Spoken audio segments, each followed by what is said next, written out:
Shalom à tous les Haverim, même si je ne suis pas présent, voici le contenu de notre cours. Pour aujourd'hui, je compte sur votre assiduité et votre sérieux pour bien le réviser.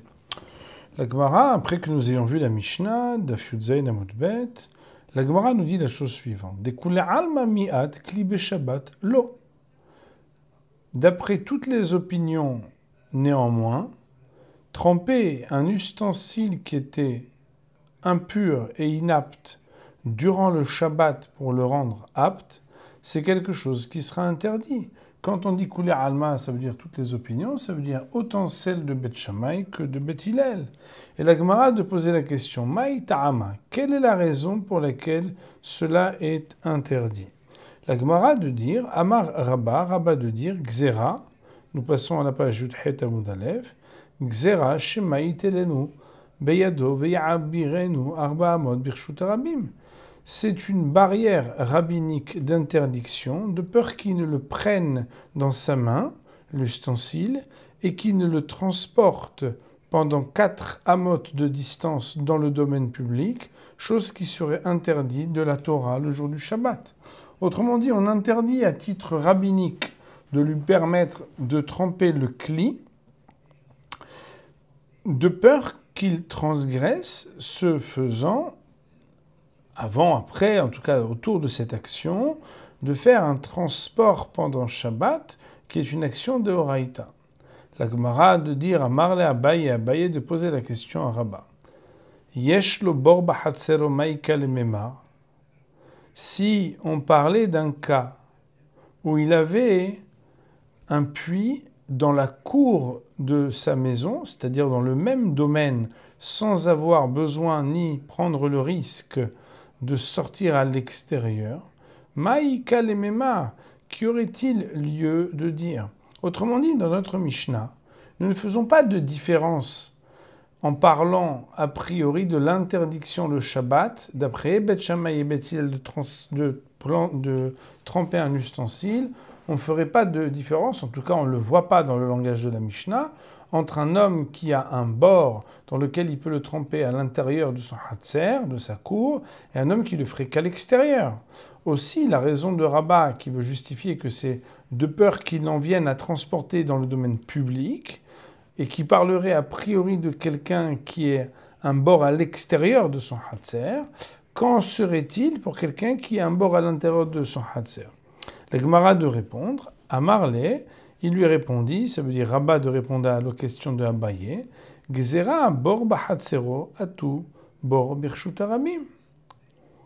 C'est parce que il y a une barrière d'interdire même lorsqu'il viendrait à tremper un ustensile dans un puits qui est dans son propre hatser, dans sa cour, atu, de peur que si on lui permet de faire ceci, il pourrait en venir à un autre cas qui est Bor Birshut Arabim, un puits qui se trouve être dans le domaine public. La Gemara, elle dit Atinah Shabbat. Ça conviendrait bien ce que tu expliques à propos de l'interdiction le jour de Shabbat de tremper. Be Yom Tov Maïka Lemema. Mais pour le jour de Yom Tov, qu'est-ce qu'on pourrait expliquer pour dire que on interdirait le jour de Yom Tov de tremper cet ustensile? La Gemara, elle dit Gazrou Yom Tov Atu Shabbat. C'est parce que ils ont mis une barrière de se dire que si le Yom Tov, cela serait permis, ça pourrait amener à ce que quelqu'un le fasse aussi le jour du Shabbat.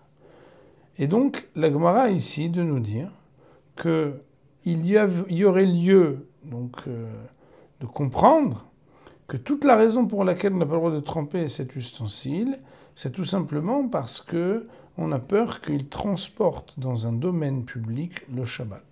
Et tout le reste, c'est-à-dire là où il y a aussi une cour, ça serait de peur d'arriver à un cas où il n'y a pas de cour. Et là où ça serait Yom Tov, l'interdiction serait de peur d'arriver au Shabbat. La Gemara de dire mi gazrinan, est-ce que, je vous rappelle que mi en araméen veut dire est-ce que nous mettons une barrière de ce type? Autrement dit, tu veux nous dire que la Mishnah chez nous, elle est animée par le désir d'avoir une restriction particulière. Rashi Akadosh en haut vous le voyez, il est dans la fin de la première ligne, il explique que Omi Gazrina, est-ce qu'on met la Gzera à la barrière? Omi Ahamur Rabanan Kulehai Beach Takanta de Tfilat Kelim. Est-ce que les Hachamim ont été si rigoureux dans cette institution d'interdiction de tremper les ustensiles, les mixar et itera atu isura, de mettre une barrière, d'interdire même ce qui était permis, de peur d'en venir à quelque chose d'interdit, vexera, l'exera, et de se dire que c'est quand même quelque chose qui aurait pu être considéré comme une barrière devant une barrière, mais qu'ils auraient pris la rigueur de dire c'est pas grave, même si ça ressemble à être une barrière devant une barrière, c'est considéré comme une seule et même barrière.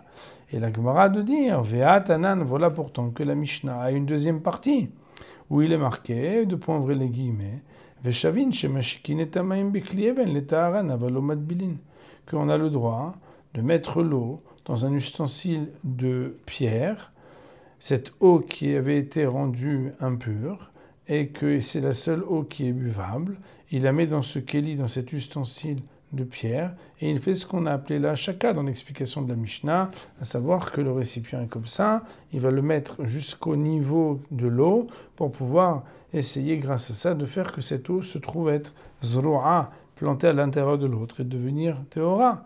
Et la Gemara met en exergue la différence entre le fait que la Mishnah nous dise on a le droit de faire cet embrassement là, avalo madbilin, mais on n'a pas le droit par contre de tremper un ustensile qui était impur avec cette eau pour à la fois purifier l'eau mais aussi le kéli. Et ça c'est la fin de citation de la Mishnah.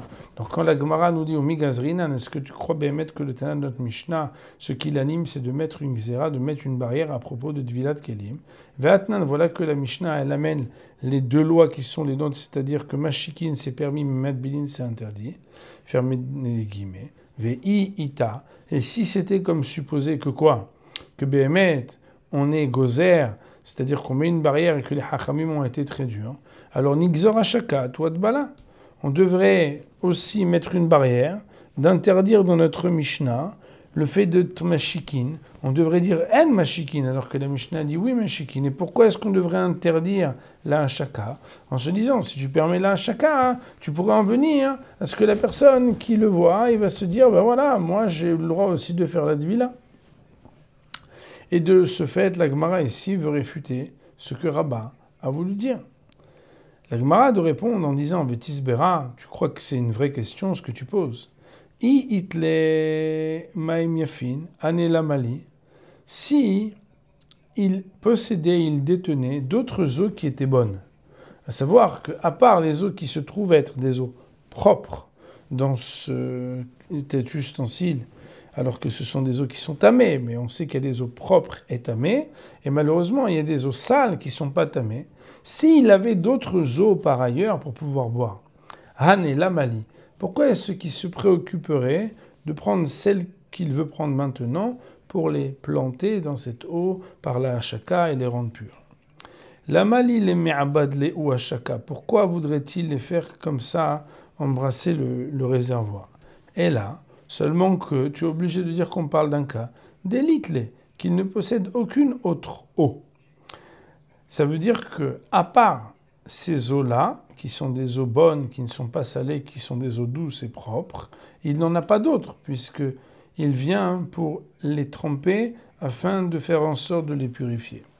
Et nous dit la Gemara, Kvan delitle, puisque au moment où il est animé par la volonté d'être mashik la hachaka, c'est forcément parce qu'il n'a pas d'autres eaux, Kvan delitle, puisqu'il n'en a pas, Miz'ar Zahir Be'u.